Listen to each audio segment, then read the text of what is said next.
For the best audio experience and to avoid embarrassment, we strongly suggest you use headphones whilst listening to Bubble and Squeak. Hi, I'm Peter Santoscano, and this is Bubble and Squeak, a podcast with uncanny sounds, funny interludes, and stories most weird, many true.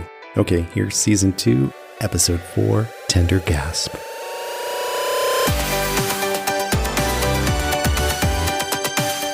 Our show today comes in 3 parts. Part 1, performance artist George Ferrandi tells us about intimate work that has emerged in spite of social distancing. Part 2, 4 voicemails from my dad, Pete Toscano. And Part 3, a sound slice from an incomplete temple in Mexico.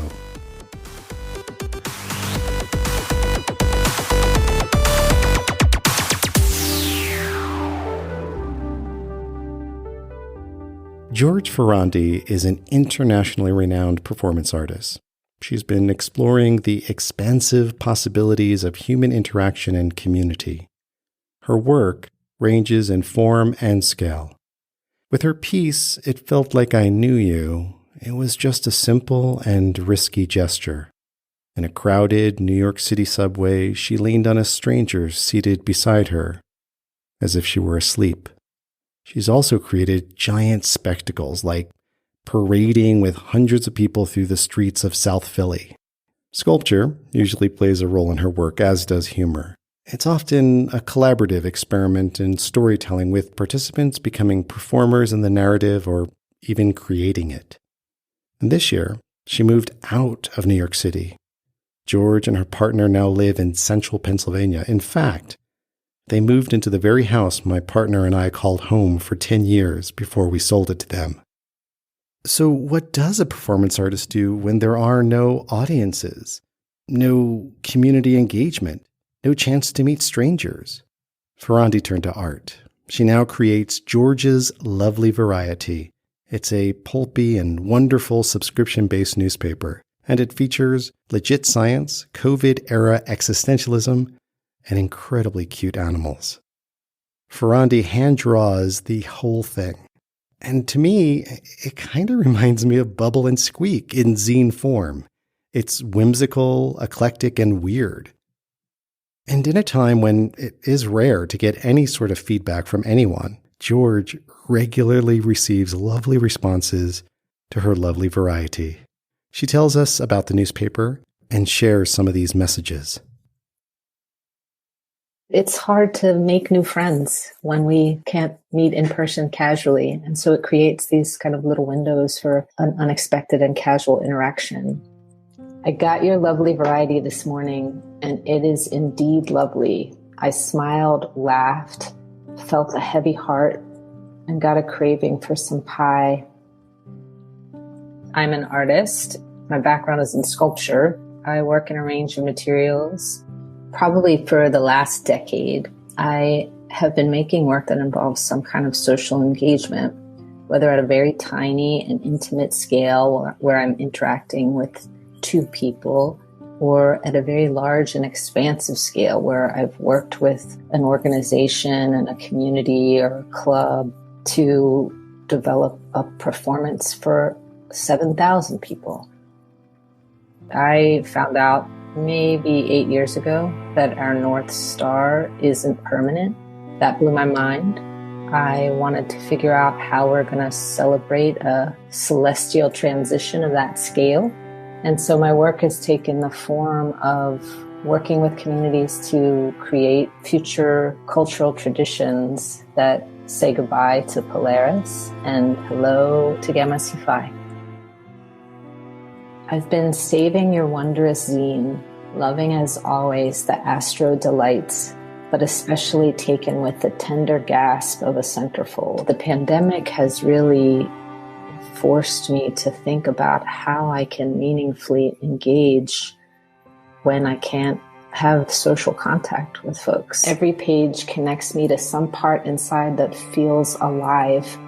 And I laugh too. A treasure comes in the mail in perfect timing. I started George's Lovely Variety as a way to have some kind of conversation, the possibility of a kind of intimate interaction without breaking our necessary social distancing protocols. I love the idea of someone holding this in their hands, in their homes, like having this tactile experience of this pulpy textural paper, reading it while they're drinking their coffee. And then each paper allows the possibility for some kind of interaction with me or with the other readers. So there's still this meaningful exchange, room for a sort of intimacy of voice, because it's sort of just me and this person having a conversation, albeit not a verbal one. I'm in love with this magazine. There's not much joy with the pandemic, but your newsletter really lifts my spirits and keeps me going. I don't need anything. I just wanted to tell you how much I appreciate this newsletter. There are some regular features. One of those future North Stars is represented and introduced. There are 12 eventual North Stars, so we'll focus on one each month. There's a creature feature where we focus on some fantastic animal. The first issue celebrated a caterpillar that sheds all of its exoskeleton except its head. Each time it kind of forms a new exoskeleton, it keeps its old head, and they just stack up on top of its current heads like a hat salesman. And the most recent issue features the remarkable Tremoctopus violaceus, which unfurls this majestic blanket from its rear arms whenever it's threatened. We're also monitoring the monthly development of a lemon tree in my studio in a feature called Are There Lemons Yet? There's a recipe from my mom in each issue. My mom is 88 and has been completely isolated for a year in Baltimore, so she has not had a single hug, and she's an old Italian lady who really traffics in the world of hugs. And she's gives us a recipe for how to combat loneliness or how to remember good times. And there's a recurring advice column called Advice from Random Objects. Each month I pick something in my house, and whatever letters from readers I get that are answered through the voice of that object. And the most recent issue was a cast iron bird that has been painted white and served as a doorstop for almost a decade. I can't tell you how much I look forward to your newsletter. I just got the second issue, and I voraciously skim every page and then go back and read each detail. Issue so far has had an opportunity to text the editor and then receive something in response on your phone. Words can't tell you how much I'm enjoying George's lovely variety, but it's also really funny.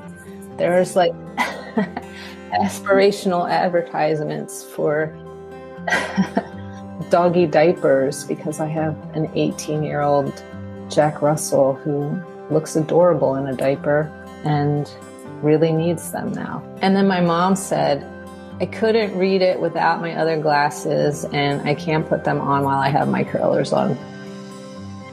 It's hard to make new friends when we can't meet in person casually, and so it creates these kind of little windows for an unexpected and casual interaction.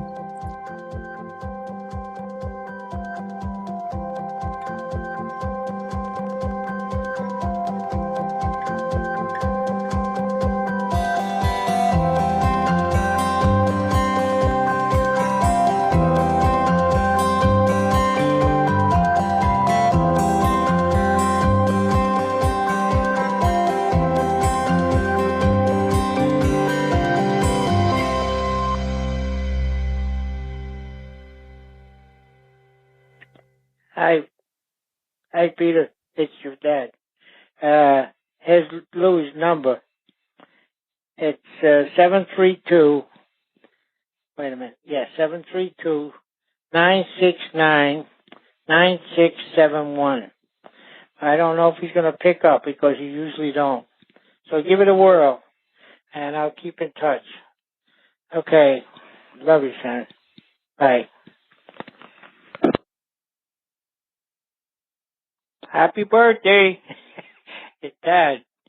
I got a hold of Tony Serafino, and I don't know if he got a hold of you because he wants to see you at the show, whatever show you're going to do. And I wish you have a nice, happy birthday. I'll speak to you over the weekend. Love you, son. Bye.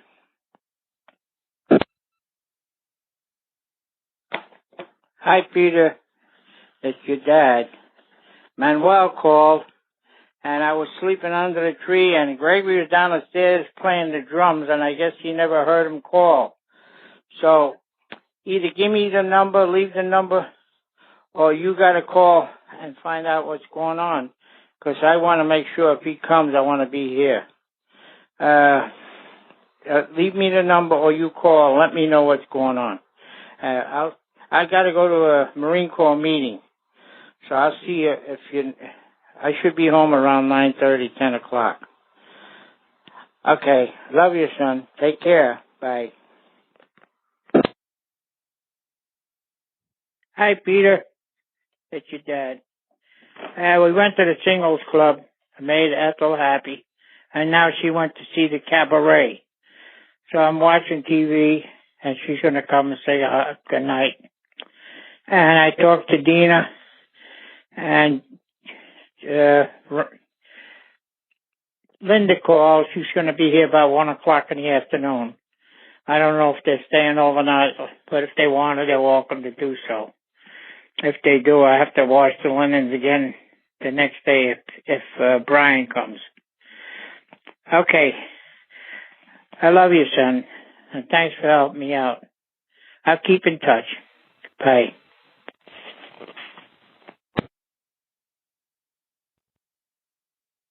Let me set the scene for you. I'm in the city of Moscate in the Mexican province of Jalisco. I had just spent about an hour walking around the grounds of the Templo Incompleto de la Preciosa Sangre. It's this space where they had started building a church in the 19th century, and they must have had a lot of money because the walls are constructed with stonework that is incredible, but it's incomplete. There's only partial walls, no roofs anywhere. The city embraced the space and left the ruins and turned it into a park where they have public events, concerts, and other gatherings. The only complete structure is a small chapel with a multi-purpose room attached. I heard music coming from it.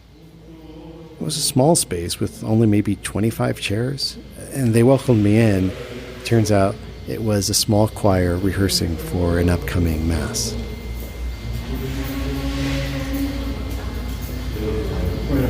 Hola, buenas tardes.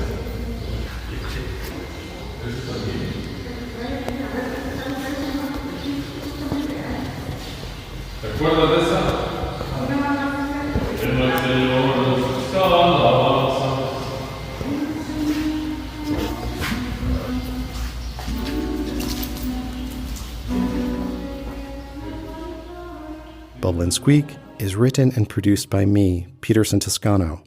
I mostly make the show for me and for my dad, Pete Toscano. He died in 2012. Learn more about George Ferrandi and find out how you can get your hot little hands on her lovely variety newspaper. Visit georgeferrandi.com.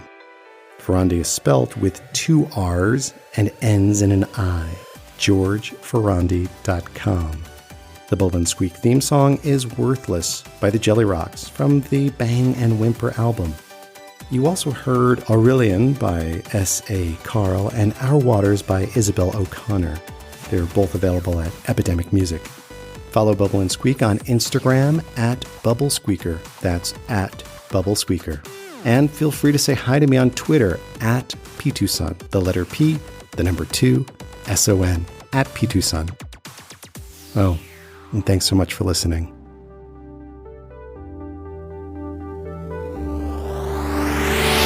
For more shows like this one, visit rockcandyrecordings.com.